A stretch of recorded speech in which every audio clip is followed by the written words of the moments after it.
1 Coríntios capítulo 8, a partir do versículo 7, tá? O nosso texto diz assim: Entretanto, nem todos têm esse conhecimento. Alguns, acostumados até agora com o ídolo, ainda comem desses alimentos como se fossem sacrificados a ídolos, e a consciência destes, por ser fraca, vem a contaminar-se. Não é a comida que nos torna agradáveis a Deus, pois nada perderemos se não comermos e nada ganharemos se não comermos. Mas tenham cuidado para que essa liberdade de vocês não venha, de algum modo, a ser tropeço para os fracos. Porque se alguém enxergar você que tem conhecimento sentado à mesa do templo, sentado à mesa do templo de um ídolo, será que a consciência do que é fraco não vai ser induzida a participar de comidas sacrificadas a ídolos? E assim, por causa do conhecimento que você tem, perde seu irmão fraco, pelo qual Cristo morreu. E deste modo, pecando contra os irmãos, ferindo a consciência fraca que eles têm, é contra Cristo que vocês estão pecando. E por isso, se a comida serve de escândalo ao meu irmão, nunca mais comerei carne, para que não venha a escandalizá-lo. Vamos orar mais uma vez, queridos, tá bom? Pai, nós louvamos o teu nome, nós bendizemos a ti. É sempre um privilégio, Senhor, estar na tua presença, Pai. É sempre, Senhor, meu Deus, Pai, um prazer estar diante do Senhor e poder te adorar e poder, Senhor, ofertar a ti um culto agradável, Senhor, um culto que brote de fato do nosso coração, Senhor, de um desejo de honrar ao Senhor, de um desejo de glorificar o teu nome, Pai. Nós estamos aqui na tua presença, nós já adoramos, nós já celebramos, nós já comungamos, já ofertamos. Agora, Senhor, nós queremos ouvir a tua palavra, Pai. E eu peço ao Senhor graça, eu peço ao Senhor o auxílio do Espírito Santo, Pai, para que possamos verdadeiramente compreender a tua palavra em o nome de Jesus Cristo, Pai. Faz isso, Pai, para a glória do teu nome, no nome de Jesus. Amém e amém. Queridos, só os pais, só lembrando, tá bom? Se teu filho começar a agitar muito, na verdade, agitar não é problema, tá bom? É o barulho só. Se então você começar a fazer barulho, você tira um pouquinho, leva lá fora, dá um copo com água, tá? Dá o peito, se for o caso, depois traz de volta até que ele aprenda, né, a cultuar ao Senhor. Eu vou me ater, querido, ao texto mesmo, eu preciso me ater. Eu estou desenvolvendo um pensamento que eu não consigo desenvolver se eu não tiver com os olhos voltados para a tela do meu tablet, tá? Preciso disso para acompanhar o desenvolvimento do raciocínio que é construído, tá?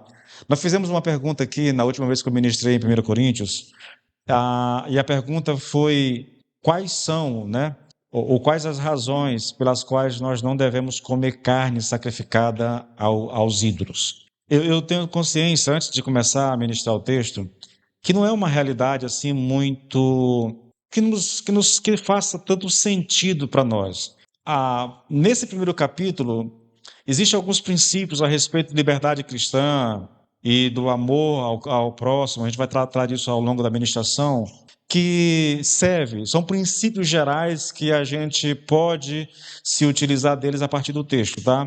Mas o foco e a mensagem central de Paulo aqui em relação ao texto está voltado para uma realidade que ele está lidando na igreja de Corinto, que era o fato de alguns irmãos comerem carne sacrificada a ídolos nos templos dos ídolos, sabe?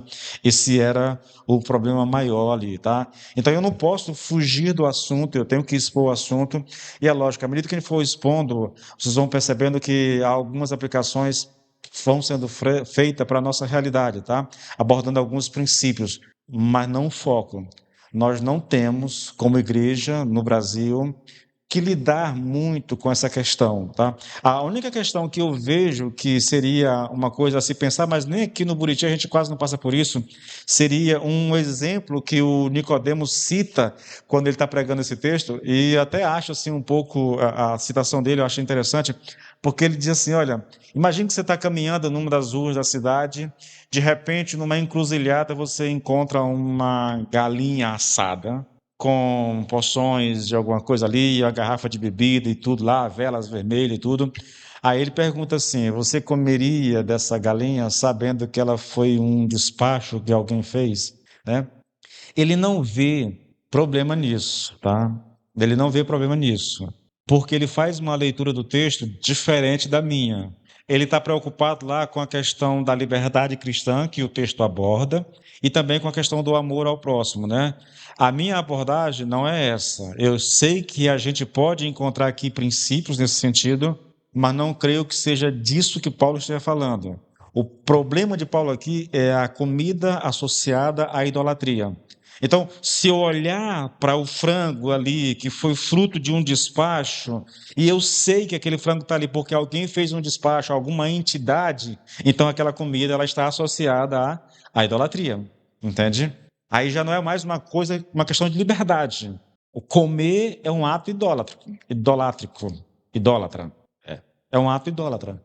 Eu creio, e eu venho tentando expor o texto dessa maneira a vocês, porque eu acredito de todo o coração que essa é a maneira como Paulo está expondo o texto aqui. A preocupação de Paulo, tá? Não tem a ver só com liberdade, nem apenas com o fato de amar o próximo. Tem a ver com o alimento consagrado a ídolo, um alimento que está associado ao ídolo. Tanto é que na conclusão desse assunto, lá no capítulo 10, ele vai dizer: se você for ao mercado, e você pode comprar o que quiser lá, mas se de repente você chega no açougueiro, o açougueiro disser: essa carne foi consagrada a tal ídolo, ele diz: você não deve comprar. Se você for comer na casa de um amigo, coma do que ele colocar na mesa, mas se o amigo te disser: isso aqui foi consagrado a tal Deus, então você não pode comprar, por causa da associação, você percebe? Então eu leio esse texto por essa perspectiva. Então, por essa perspectiva, eu acho que um cristão não deveria comer uma comida sacrificada a alguma entidade, tá? Mas aí, querido, é uma questão, não é um assunto assim central, exatamente, tá? Se alguém acreditar, mas isso não tem nada a ver, é só carne, como eles vão alegar aqui, tá bom? Isso é só carne, isso não tem nada a ver, não tem ídolo, não tem problema. Eu não vou discutir isso. Eu não comeria, tá? E se você me perguntasse, eu diria: não coma, porque o alimento está associado à idolatria. Está associado a alguma entidade do candomblé ou alguma coisa dessa natureza. Então, não coma. Vamos lá. A pergunta é, né, quais são as principais razões pelas quais nós não devemos comer carne sacrificada a ídolos? Eu trouxe 3 respostas semana passada e vou tentar finalizar hoje, tá? As respostas foi porque nem todos têm o mesmo porque nem todos têm o mesmo conhecimento a respeito de alimento consagrado a ídolos. Aí eu li o versículo 7 e expus isso aqui, tá? Esse texto aqui, eu trabalhei bastante, ele expus bastante esse versículo, tentando explicar de forma clara o que ele diz. Depois, querido, eu fui para a segunda razão, e o segundo motivo é porque o alimento, ele é moralmente neutro, mas quando associado com a idolatria, ele pode tornar-se pecaminoso. Eu li o versículo 8 e essa é uma das bases pelas quais se acredita que pode comer sem problema o alimento consagrado a um ídolo. O texto diz: não é a comida que nos torna agradáveis a Deus, pois não nada perderemos se não comermos e nada ganharemos se comermos. Só que isso aqui não é uma fala de Paulo. Não é Paulo que está dizendo isso. Paulo está se utilizando de um argumento da igreja, tá? E aí ele vai tratar desse argumento. Então, muitas vezes a pessoa lê esse texto aqui achando que é Paulo que está dizendo isso. Não, não é Paulo que está dizendo. Ele está citando aquilo que foi falado para ele a respeito da maneira como aqueles irmãos pensavam a respeito. Esses irmãos usavam 3 coisas. Eles diziam o seguinte: olha, todos têm conhecimento a respeito de alimentos consagrados a ídolos. Nós sabemos que o ídolo no mundo nada é, né, que só há um Deus, e que o alimento não tem problema, ele é neutro, não tem problema nenhum, tá? Você pode comer, se você comer, você não vai ficar melhor com Deus. Se você não comer, não tem problema, pode comer à vontade. Esses argumentos eram argumentos dos coríntios, tá? E não de Paulo. Aí nós fomos para o terceiro argumento, que nós paramos nele, mas eu fui até o finalzinho, tá? Porque a nossa liberdade pode se tornar tropeço para os fracos. Aqui entra um pouco a questão da liberdade, tá, cristã. Mas tenham cuidado para que essa liberdade de vocês não venha, de algum modo, a ser tropeço para os fracos. há um aviso, há um alerta, há uma exortação de Paulo à igreja para que ela tome, sim, cuidado com a liberdade. Por isso, a gente pode extrair daqui alguns princípios a respeito de liberdade cristã, tá bom? Agora eu vou me ater, querido, ao texto que nós vamos ministrar hoje, porque eu preciso de tempo para ministrar. O quarto motivo pelos quais a gente não deve comer comida sacrificada a ídolos é porque nós podemos destruir o irmão por quem Cristo morreu. Versículo 10 e 11, querido. Você percebe, Paulo vem lidando com o assunto, ele vem pegando leve, mas agora ele começa a arrochar aqui, sabe? Agora a exortação começa a ser um pouco mais severa. Veja versículo 10 e 11. Porque se alguém enxergar você, que tem conhecimento, sentado à mesa no templo de um ídolo, será que a consciência do que é fraco não vai ser induzida a participar de comidas sacrificadas a ídolos? E assim, por causa do conhecimento que você tem, perde-se o irmão fraco pelo qual Cristo morreu. Eu vou agora expor isso aqui, querido, a gente vai tentar trabalhar. Gordon Fee, ele começa essa abordagem dizendo uma coisa interessante. Esse é o versículo-chave do capítulo 8, mas boa parte dos comentaristas, por se ater a uma questão de liberdade e de amor, eles praticamente ignoram esse versículo, passam por cima, quase que não tocando nele, porque se você expor, você tem que encarar que esse é o problema que Paulo está tratando. Esse é o real problema na igreja de Corinto, entendeu? Então eles fazem uma abordagem, falam muito da liberdade, de crentes fracos e crentes fortes, aquela coisa toda, que se eu posso comer, eu só não posso comer na frente do irmão mais fraco, porque aí eu posso prejudicá-lo, mas eu posso comer sozinho ali, sem que ele esteja vendo, e aí eles vão dizer, olha, isso é uma questão de liberdade cristã. Não é isso que Paulo está ensinando nesse texto, irmãos, não é, queridos. Você pode extrair algumas coisas a respeito disso, mas não é esse o foco de Paulo, tá bom? Esse texto, querido, ele confronta diretamente aqueles que reivindicam o direito de comer alimento sacrificado a ídolos. É lógico. Por isso que algumas pessoas passam por cima do texto, tá? E aqui é importante observar que Paulo parte do princípio de que a intenção de quem organiza banquetes em santuário, nos templos dos ídolos, essa pessoa é idólatra, não inocente. Assume também que qualquer alimento comido ali, ele é contaminado pela idolatria. Comer num templo pagão é participar da idolatria, independentemente de como o cristão possa racionalizar isso. Você pode dizer, a comida não tem problema. Comer ou não comer não afeta a nossa relação com Deus. Por quê? Porque não existe ídolo. Nós sabemos que só há um Deus. Não existe ídolo. Então, o alimento consagrado ao ídolo é só alimento, porque não existe ídolo. Se Paulo não estivesse escrito capítulo 10, esse argumento seria perfeito. Eu o adotaria. Mas, como eu já disse a vocês, Paulo está desenvolvendo um pensamento que ele começa aqui no capítulo 8, ele vai concluir esse pensamento lá no capítulo 10. E lá no capítulo 10 ele vai dizer, o ídolo não é nada, é verdade, não existe um Deus chamado Apolo, não existe um Deus chamado Netuno, não existe esses deuses. O problema é que por trás dos deuses, por trás daquelas imagens, há demônios que estão recebendo a adoração daqueles que estão comendo nos seus templos. E comer à mesa de um templo pagão, Paulo diz, é comungar com demônios, é sentar à mesa com demônios. Se não existisse o capítulo 10, querido, beleza, a gente já usaria a ideia da liberdade. Eu concordo com a liberdade cristã em muitas áreas, mas, repito, não é exatamente disso que Paulo trata aqui, querido. A ideia é que cristãos não devem participar desses banquetes, tá? E Paulo vai, lá no final, abordar isso de maneira muito clara. A gente vai chegar lá uma hora, tá bom? Aqui eu quero pegar uma coisa interessante, tá? Gordon Fee, ele escreveu uma coisa interessante. Ele diz aqui, querido, que essa pergunta aqui, no versículo 10, a gente fica sabendo pelo menos 3 coisas a respeito da situação de Corinto. Vamos pegar o versículo 10? A pergunta vou tentar olhar no meu texto aqui, que já está um pouco Porque se alguém enxergar você que tem conhecimento sentado à mesa no templo de um ídolo, será que a consciência do que é fraco não vai ser induzida a participar de comidas sacrificadas a ídolos? Ele disse que essa pergunta nos aponta aqui pelo menos três coisas a respeito da situação de Corinto. A primeira é aqueles aqueles com o conhecimento que foi mencionado três vezes aqui no versículo 1, no 4 e no 7, tá? Sabemos que todos temos conhecimento, sabemos que todos sabem que o ídolo nada é, que só há um Deus, né? E o versículo 7, nem todos têm conhecimento. Essas pessoas aqui, esse conhecimento que essas pessoas dizem que todo mundo sabe, essas pessoas estão indo, quem afirma isso está indo às refeições cultuais, nos refeitórios no templo. Essas pessoas estão participando disso, tá? Alguém chegou a dizer que isso aqui era apenas um recurso retórico, né? Que Paulo está usando aqui, mas não. Parece descrever uma realidade que estava acontecendo na igreja.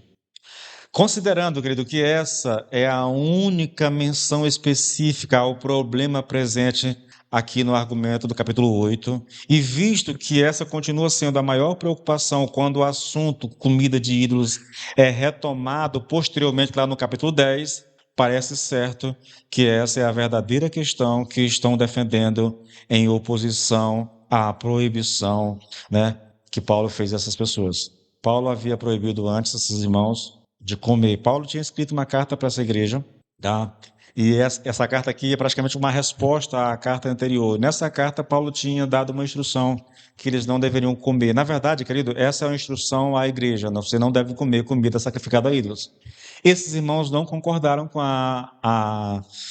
com aquilo que Paulo estava determinando, e aí eles começaram a argumentar. O argumento é simples, irmãos. Nós sabemos que todo mundo tem conhecimento a respeito de carne sacrificada a ídolos.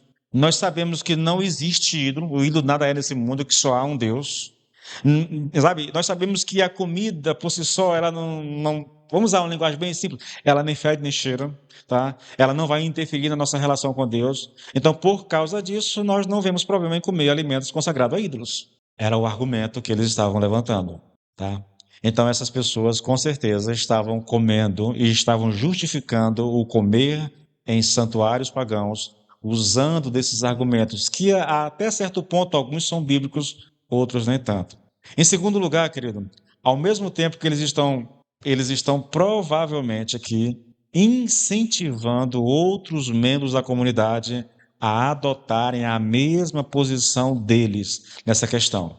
A ideia aqui, eu estou citando o Gordon Fee, tá bom? Depois eu vou citar um cara que vai contrapor um pouco a ideia dele aqui. Mas o Gordon Fee acredita que esses irmãos, que se julgavam sábios, estavam tentando convencer aqueles irmãos de mente mais fraca a comerem desses alimentos, dizendo que não tinha nenhum problema. E usando esses argumentos aqui, que eu já citei para vocês, para tentar convencer aquele irmão que achava que isso era pecado, tá? Veja só, ele diz assim, olha, com isso, eles parecem estar incentivando aqueles que Paulo descreve como pessoas cuja consciência é fraca a participarem com ele dessas refeições. Observe, querido, parece que esta é a melhor maneira de entender dois outros pontos do texto. Olha os pontos. O fato de que veem os sábios sentados à mesa do templo. Aí a pergunta é: como eles conseguiriam ver se não estivessem presentes no templo? Olha o texto, irmãos.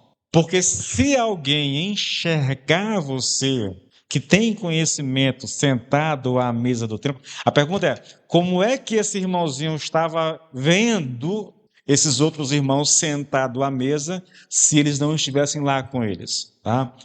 A segunda questão que ele coloca aqui é o seguinte: o uso irônico do verbo edificar no que diz respeito à consciência moral. Olha o texto mais uma vez, querido.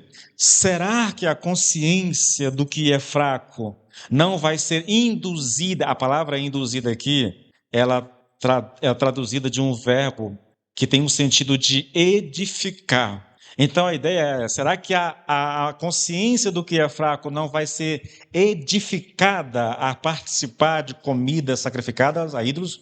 Você percebe? Gordon Fee entende que esse edificar aqui é irônico, tá? É irônico. Ele está ironizando essa situação, na verdade. Esses irmãos estão tentando edificar os irmãos mais fracos, levando eles a comer. E Paulo usa essa palavra edificar de maneira irônica, porque ele sabe que, na verdade, ao invés de edificar o irmão, ou convencer o irmão a comer carne, né? Se eles fizerem isso, se eles conseguirem tal feito, ao invés de edificar a vida desses irmãos, eles vão maltratar esses irmãos, eles vão prejudicar esses irmãos, que é o que nós vamos ver na sequência, tá, querido? Então ele diz que esse texto aqui, essa pergunta aqui, traz à clara essa realidade. Agora veja, continuo citando aqui o Gordon Fields, dá para compreender esses dois detalhes caso aquilo que está destruindo, tá? Os irmãos, eu vou citar o versículo 11 agora, seja o fato de que estão sob considerável pressão para aceitar, ou que de fato aceitaram os convites dos sábios. Olha o versículo 11, querido, você vai entender o que eu li agora, aplico. Assim, esse irmão fraco, por quem Cristo morreu, é destruído por causa do conhecimento. A ideia aqui é a seguinte, querido, o fato desses irmãos mais sábios, ou esses irmãos mais experientes, estarem tentando convencer aqueles irmãos, né? E aí Paulo usa a palavra edificar aqui de maneira irônica, tentando convencer esses irmãos a comer uma coisa que aqueles irmãos julgavam que era pecado, né? Se eles estão conseguindo levar esses irmãos a comer esses alimentos, então com essa atitude eles estão destruindo, né, esses irmãos mais fracos. O conhecimento que eles têm está sendo usado para destruir a fé de um irmão mais fraco. Isso é assustador, querido, porque a gente vai já lidar com isso, sabe? Isso é assustador. E em terceiro lugar, o problema com as pessoas com consciência fraca não é que elas são ofendidas por aquilo que os sábios estão fazendo. Em vez disso, a consciência delas é edificada, percebe aqui novamente, de tal maneira que elas também estão sendo levadas a comer o que é sacrificado a ídolos. Ele finaliza dizendo, então, aqui, querido, que é muito provável que esses irmãos estão conseguindo convencer. Imagine, querido, eu acredito que um crente não pode beber cerveja. Só um exemplo. Mas aí tem um crente muito maduro que aprendeu que o problema não é beber a cerveja, você não pode se embriagar. Então ele bebe socialmente, não estou dizendo que isso é verdade, estou só aqui criando uma suposição aqui, tá? Ele bebe socialmente, ainda que tenha igrejas evangélicas que os irmãos fazem isso, tá? Ele bebe na casa dele, aí ele encontra um irmãozinho cheio de resistência, que se converteu, que veio do alcoolismo, aquela coisa toda, se foi liberto disso, então não quer nem ver álcool perto dele. Aí esse irmão que se acha com mais conhecimento, que se acha mais superior, vai tentar convencer aquele irmãozinho a beber um pouquinho. Você não pode se embriagar, mas você pode beber um pouquinho. Um copinho de cerveja não vai te fazer mal. A gente usa até as palavras de Jesus, né? Jesus diz que o que importa não é o que entra, é o que sai da boca do homem. E aí, imagina, ele convence o irmãozinho. Só que o irmãozinho tinha um problema com o vício lá atrás. Todo mundo aqui conhece os AAs, não conhece? Os alcoólatras anônimos. Eles têm um lema, querido. Não importa quantos dias, quantos anos sem beber, se você beber uma dosezinha, você cai de volta. E não é muito errado isso não, querido, tá? O vício, ele tem esse poder. O cara tá há 10 anos sem beber álcool. Ele colocou um pouquinho de álcool na boca. Irmãos, é um negócio impressionante. Então, esse irmão, que se acha muito conhecedor, muito maduro, com o seu conhecimento, causou a destruição de um irmãozinho, porque ao beber um copinho de cerveja, ele não se conteve só naquele copinho. Ele quer um segundo, ele quer um terceiro, ele quer um quarto, porque ele já foi um viciado. É mais ou menos essa a questão que Paulo está lidando aqui, querido, tá bom? Assim, querido, aqui, para eles, o verdadeiro problema reside em sua incapacidade. O problema dos fracos era lidar com o argumento dos sábios. Eles realmente podem reconhecer que não há nenhuma realidade no ídolo, mas aquilo que para os outros não passa de comida, para eles é comida sacrificada ao ídolo, tá? Não é a comida que vai destruí-lo, mas a idolatria que está associada à comida esse vai fazer mal para esses irmãos. E aí, veja, o ponto de Gordon Fee é muito claro. Aqui há uma ação ativa desses irmãos mais sábios, induzindo as pessoas a comerem. Há um outro comentarista, são os dois maiores comentários que a gente tem, queridos.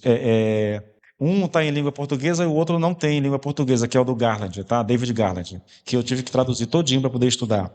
Garland diz aqui, querido, que o problema não é que essa pessoa seja convencida a comer enquanto acha que isso é errado. Ele já está contrariando o que diz Gordon Fee. Pelo contrário, ele passará a achar que isso é aceitável para um cristão, mas não porque foi convencido por argumento, mas pelo exemplo daqueles irmãos mais maduros, mais sábios, que fazem isso, entendeu? E esses irmãozinhos fracos que estão vendo esses irmãos acham que está tudo bem, são levados a comer. E ao comer, eles pecam e caem na idolatria. Galad aqui, ele complementa o argumento dizendo que o indivíduo com consciência fraca vê, por acaso, os cristãos estimados e influentes reclinados no templo de um ídolo e será persuadido de que tal conduta é inofensiva e aceitável para os cristãos. Aqui nós temos um pouco da questão de liberdade, se fosse só isso, tá? Mas há uma questão de liberdade aqui. Veja se você consegue perceber, querido. Eu tenho os meus receios. Eu sou um crente um pouco mais imaturo, não tenho tanto conhecimento da Bíblia, mas tenho algumas dificuldades. Eu acho que beber é pecado. Só um exemplo. Eu acho que beber é pecado. Mas aí, de repente, eu vou na praia e eu chego na praia e encontro lá alguns irmãos que estão lá com a cerveja no centro da mesa, bebendo de boa. Os irmãos não dizem nada. Eles acham que aquilo não é pecado. O irmãozinho passou e olhou, passou e viu. Ele pensa, não deve ser errado. Imagine que ele veja isso mais de uma vez, que era o comum, era comum isso em Corinto. Essa era uma coisa muito comum. Eu fiz uma pesquisa a respeito disso, tá? Os templos ficavam no centro da cidade. Alguns irmãos, dizem os estudiosos, até iam por convite aos templos, porque, eu repito, querido, a vida comum, a vida social da comunidade corintiana se dava nos templos, querido. Tudo do social, festas, aniversário, casamento, tudo acontecia nos templos, sabe, nos pátios dos templos. Então, esses irmãos até iam, eles só não comiam, mas eles estavam lá. Por isso eles viam outros reclinados à mesa comendo, entende?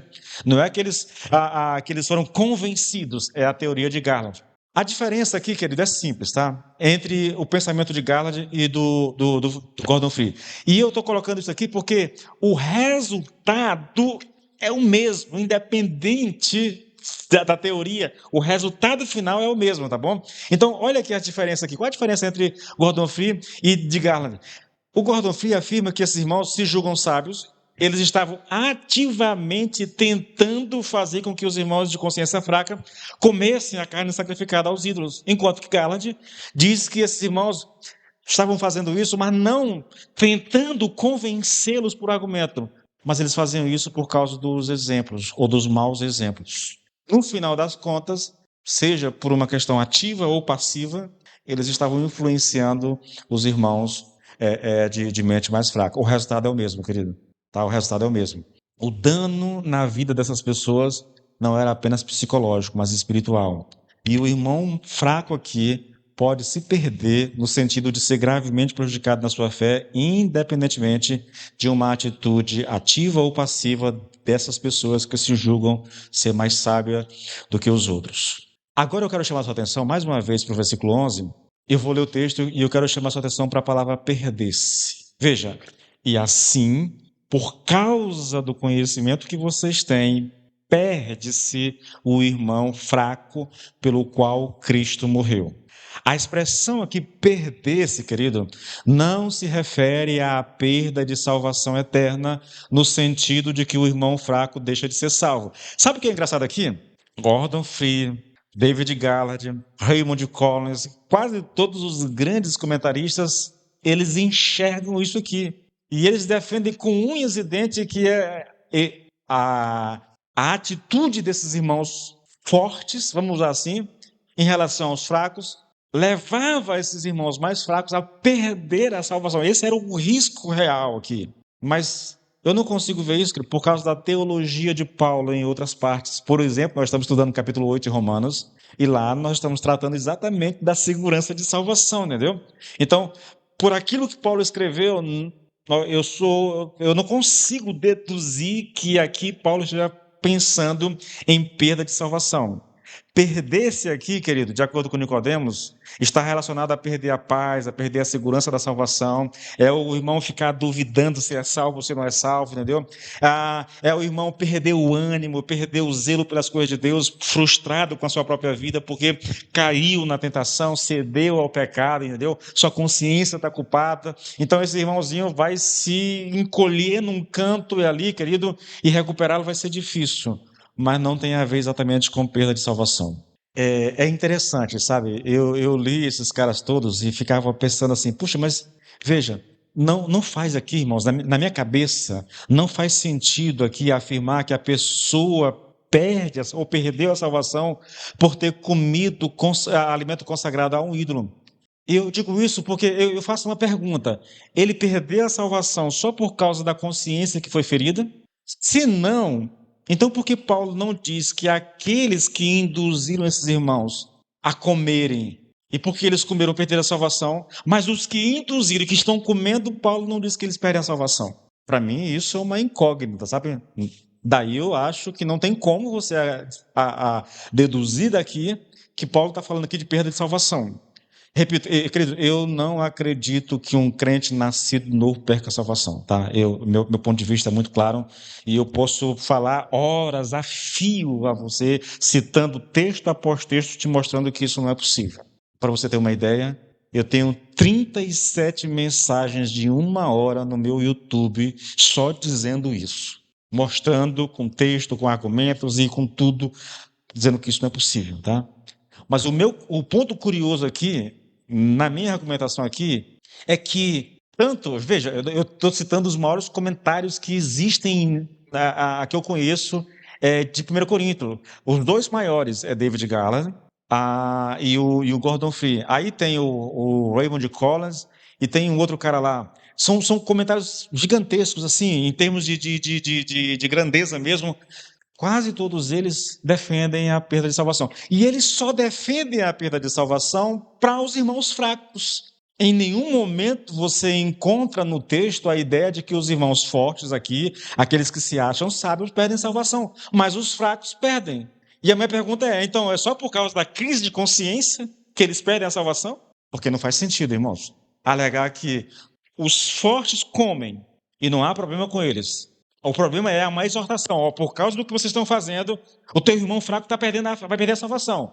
Mas tu que está fazendo isso e convencendo ele a fazer, não perde. Não faz sentido para mim, querido, sabe? Não faz sentido.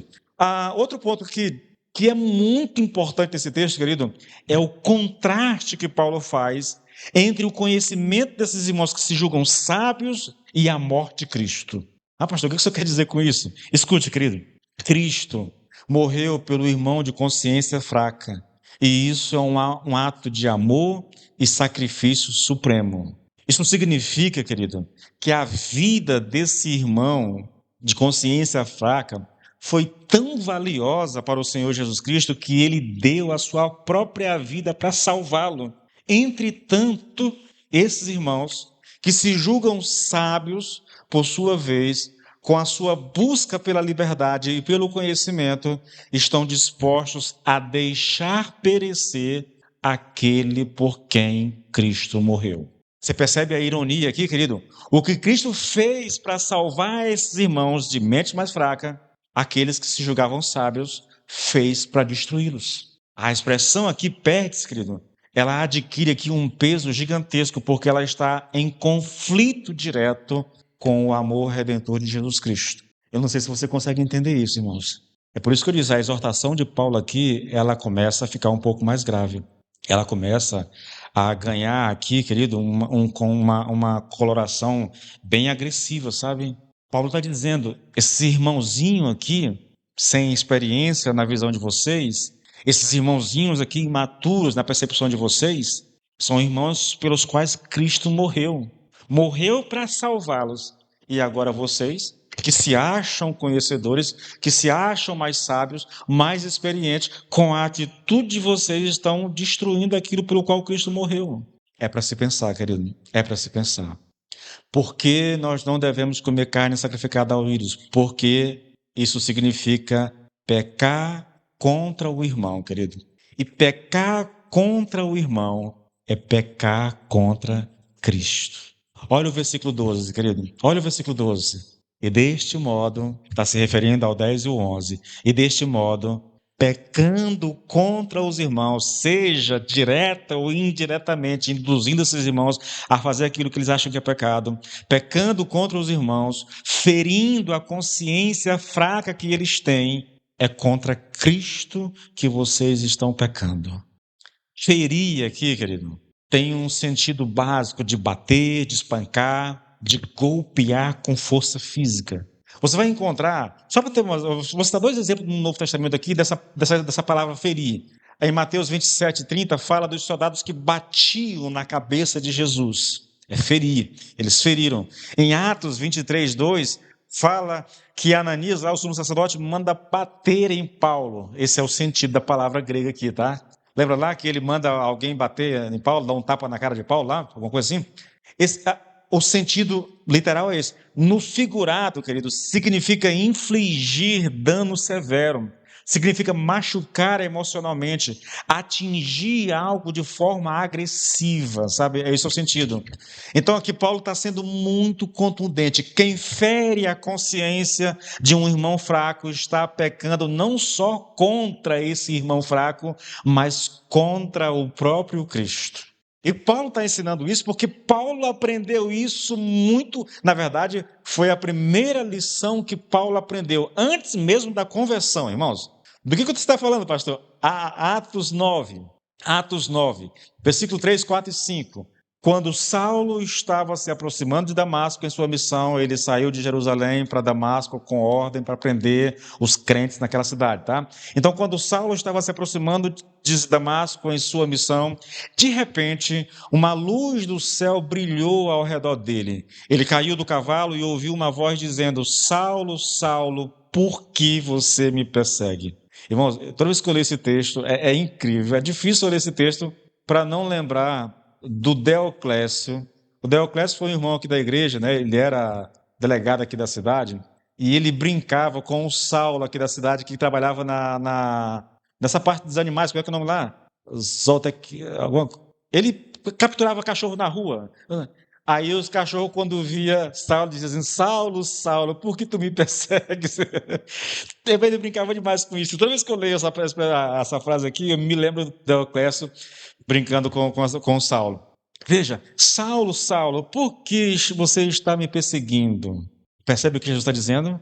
Paulo foi o quê? Ele foi atrás dos crentes de Damasco. Ele estava perseguindo os irmãos da cidade de Damasco. Mas o que Jesus disse para ele? Saulo, Saulo, por que você está me perseguindo? Quem é o Senhor? Pergunta Saulo.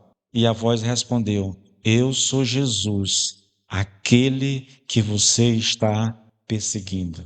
Perseguir um crente, irmãos, é perseguir Jesus. Ferir um crente é ferir Jesus. É esse o argumento de Paulo. Leo Morris, ele diz algo muito interessante ao falar desses irmãos de consciência fraca. Preste bem atenção, querido, no que você vai ouvir. Ele diz: eles estão em Cristo, os irmãos fracos estão em Cristo, e tudo que é feito contra eles é feito, portanto, contra Jesus. Ser cristão traz consigo uma dignidade elevada. É fácil desprezar alguns membros da igreja como se fossem insignificantes, mas eles não são. Nenhum templo do Espírito Santo é insignificante. Deus habita nos fracos. Consequentemente, devemos honrá-los como membros de Cristo e ter muito cuidado para não pecarmos contra o Senhor. E Valéria, dá uma olhada bem aqui, Valéria. Eu acho que parou aqui alguma coisa. Parou, não? Você percebe, irmãos? Irmãos, aqui tem uma coisa. Eu já estou pensando em não encerrar isso aqui hoje. Porque às vezes, querido, às vezes, nós adotamos uma postura como igreja que é estranha. Às vezes nós não valorizamos as pessoas igualmente. Vocês estão lidando com isso lá nas células. Lembra lá, capítulo 2, lá nas células. Às vezes, pessoas com condição financeira melhor é tratado de uma forma e pessoas pobres de outra. Às vezes, irmãos com talentos que aparecem bastante.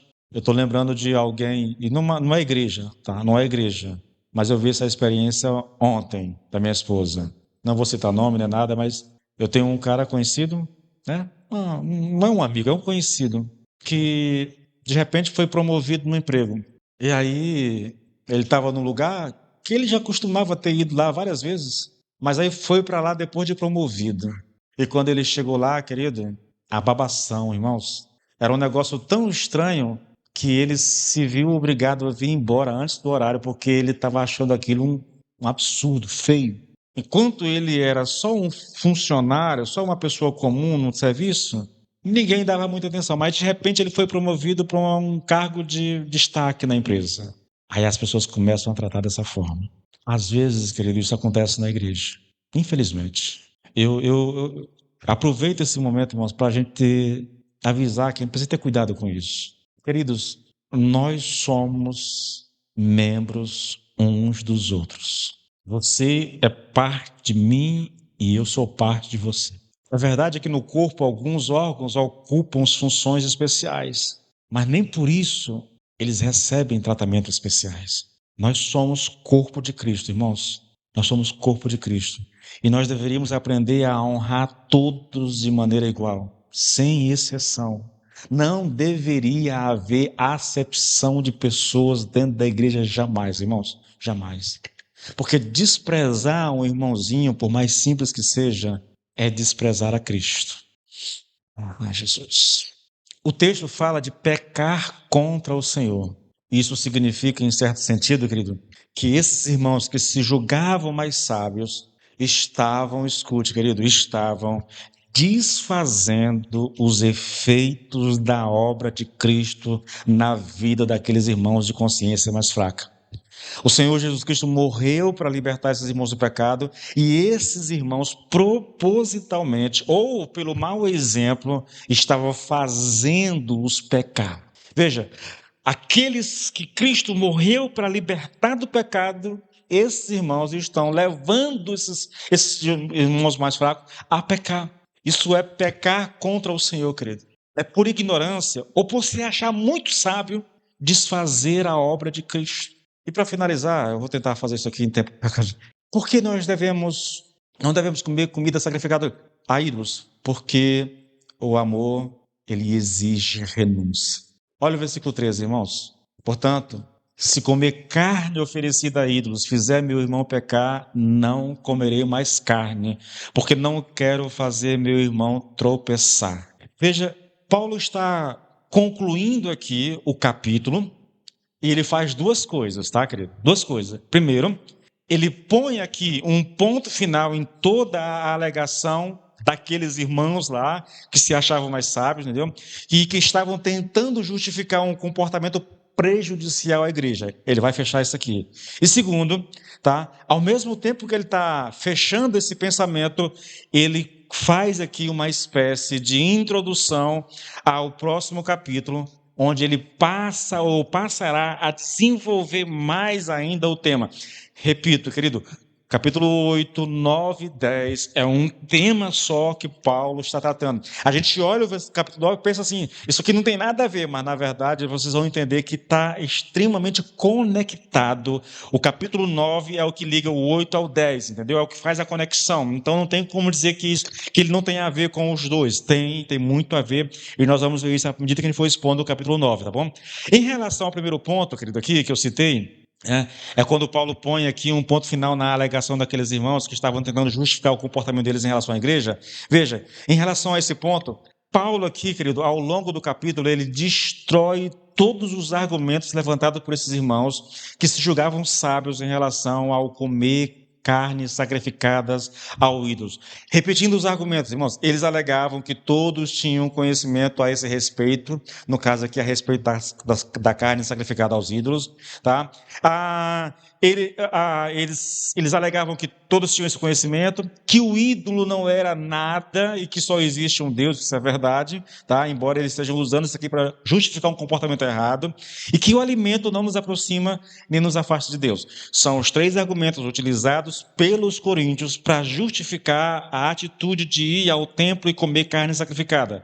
Paulo desconstrói esses argumentos, querido, alegando que a nossa liberdade tem limites e que o que deve governar a nossa liberdade deve ser o amor e não o conhecimento. Veja, aqui, eu poderia abrir aqui para estabelecer alguns princípios em relação à liberdade cristã. Sim, existe algo como liberdade cristã. Sim, às vezes eu preciso, o irmão, por mais conhecimento, por mais experiência, ele pode fazer algumas coisas que não são pecados e que o irmão que não tem a mesma experiência pode julgar como pecado, entendeu?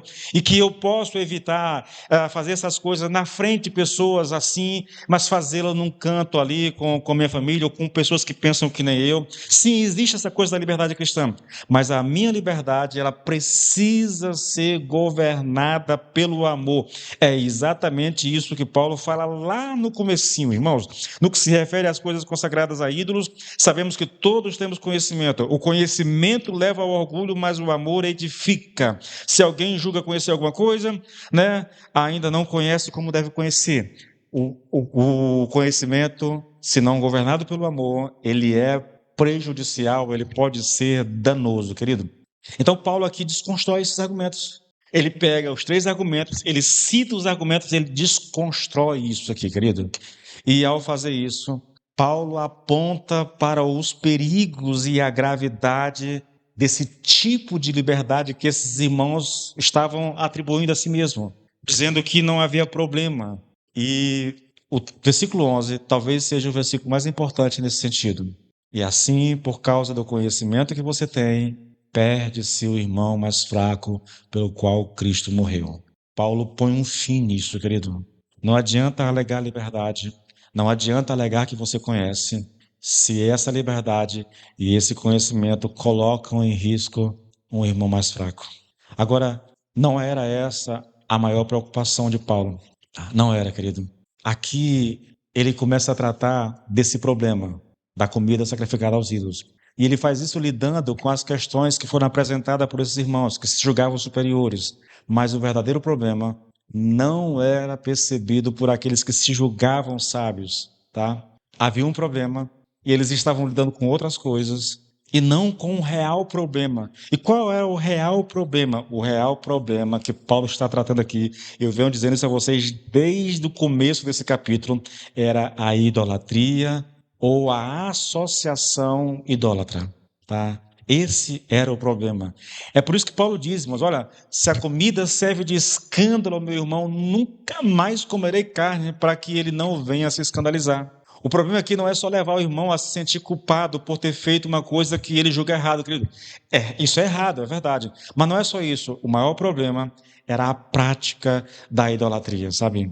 Quando Paulo fala aqui de escandalizar, é importante que a gente saiba disso, porque às vezes a gente tem um entendimento errado a respeito do escândalo, né? Escandalizar significa causar tropeço, pôr um obstáculo no caminho. É a ação de colocar uma armadilha que leva alguém a cair. Então, Paulo está aqui, querido, não falando meramente de ofender ou incomodar uma pessoa, mas de causar a queda. Escute, escandalizar é levar um irmão à queda, a cair espiritualmente, é levar o irmão a pecar, irmãos. Isso é escândalo, sabe? Não significa contrariar a opinião de alguém, mas por meio do exemplo, induzir alguém a pecar. O Nicodemos, ele conta uma experiência interessante. Ele morava em Recife, foi mandado para uma cidadezinha no interior, pequenininha, e ele diz, olha, eu vim de Recife, acostumado às praias, e final de semana ir para a praia com a minha esposa e tudo, e de repente eu vou para o interiorzinho lá do Pernambuco, sei lá de onde, né? E aí, um dia ele resolve ir à padaria. Ele veste uma bermuda, põe uma sandália, uma camiseta e vai para a padaria. E aí os irmãos começaram ao burburinho na cidade. O pastor está de bermuda.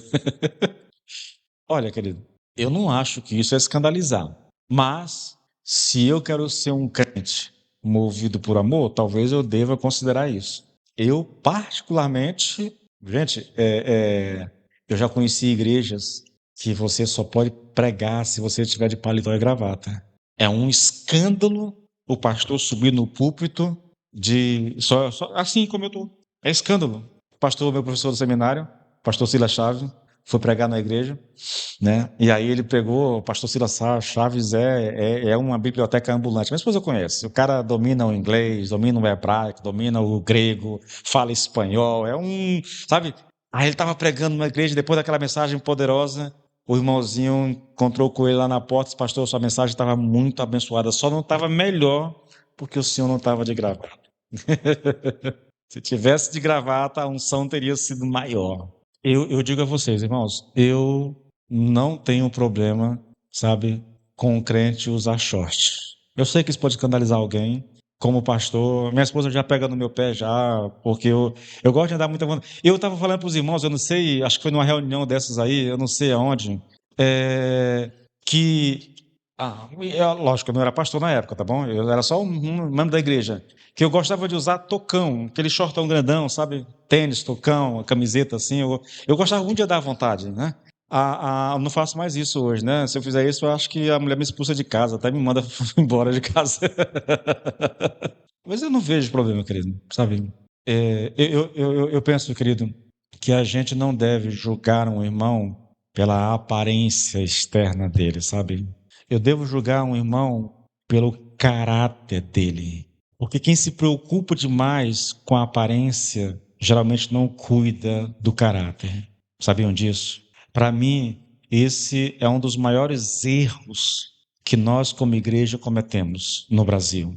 É uma preocupação exacerbada com a aparência. E não há a mesma preocupação com o caráter da pessoa. De que adianta, escute aqui, querido, de que adianta você andar todo bem vestido e ter o nome sujo na praça? É um cara enrolado.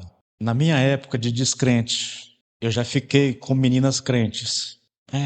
E ficar no sentido mais esculachado mesmo, sabe? Já, crente da igreja. Externamente, crente. A irmãzinha cheia da unção, mas só externamente, irmãos. Tem vida com Deus, imoral, indecente. Nós temos que ter cuidado com isso, querido. Nós temos que ter cuidado. Algumas pessoas usam disso. Querido, escandalizar é induzir alguém a pecar por causa do seu exemplo. É isso. Eu lembro demais. Eu era vendedor, Imperatriz, rodava a cidade toda, conhecia gente demais. E uma das minhas maiores preocupações como vendedor era vender para crente. É sério. Eu tinha uma conhecida crente da comunidade Shalom. Ela está aqui, isso aqui é a mesa dela. Acima na parede tinha uma placa, lá em cima. E na placa estava escrito assim: aqui não se fala mal do irmão, se ora. Irmão, esse é um tipo de placa que quando você olha, e se você puder evitar, querido, evite qualquer negócio com aquela pessoa. Porque quando eu preciso de uma placa para dizer que eu sou crente, quando eu preciso estar falando que eu sou crente, para que os outros saibam que eu sou crente, quando eu preciso dar roupa para dizer que eu sou crente, querido, tem alguma coisa de muito errado comigo. Eu sei porque eu fui vendedor durante muitos anos. E eu acessava muitas empresas, escolas, muita gente. E eu nunca precisei dizer para ninguém que eu era um crente. O comportamento falava por si só, entende? É disso que nós precisamos. É desse tipo de exemplo que nós precisamos. Mas se você olhar para a vestimenta, novamente, tocão, sabe aquele shortão grandão que vem aqui? Irmãos, eu gostava daquilo demais. Botava um tênis na meinha, pronto. Para todo lugar que eu ia, irmãos, eu estava arrumado. Ainda tinha umas camisetas regata.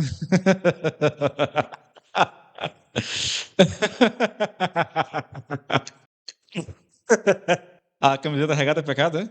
O tocão também é pecado? Eu preciso me mostrar a Bíblia depois, tá bom? Porque na minha não tem falando nada disso, não.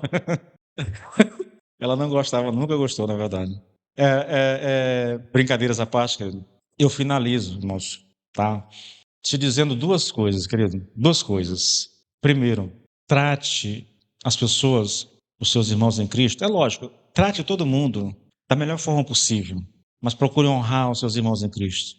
Não trate o irmãozinho só porque ele não faz nada aqui na frente, só porque ele. Irmãos, não trate de maneira diferente. Não menospreze. Não desvalorize. Só porque é pobre, só porque não tem nenhum cargo importante, só porque não exerce nenhum dom, alguma coisa assim. Não, querido, não importa. Cristo morreu por todos, tá? E segunda coisa, é, tente ser. Eu vou brincar de novo. Eu disse para os líderes na sexta-feira, né? Seja a sua melhor versão. Eu vou dizer para vocês agora: seja o melhor cristão que você pode ser, querido. Viva para a glória de Deus. Que o teu testemunho, que o teu testemunho fale mais alto do que as tuas palavras. Que o teu comportamento na sociedade, na escola, no trabalho, na vizinhança, que o teu comportamento, querido, fale mais alto. Viva para Deus, viva para a glória de Deus, tá? Se a gente fizer isso, irmãos, nós estamos fazendo muito pelo reino. Verdade, muito mesmo.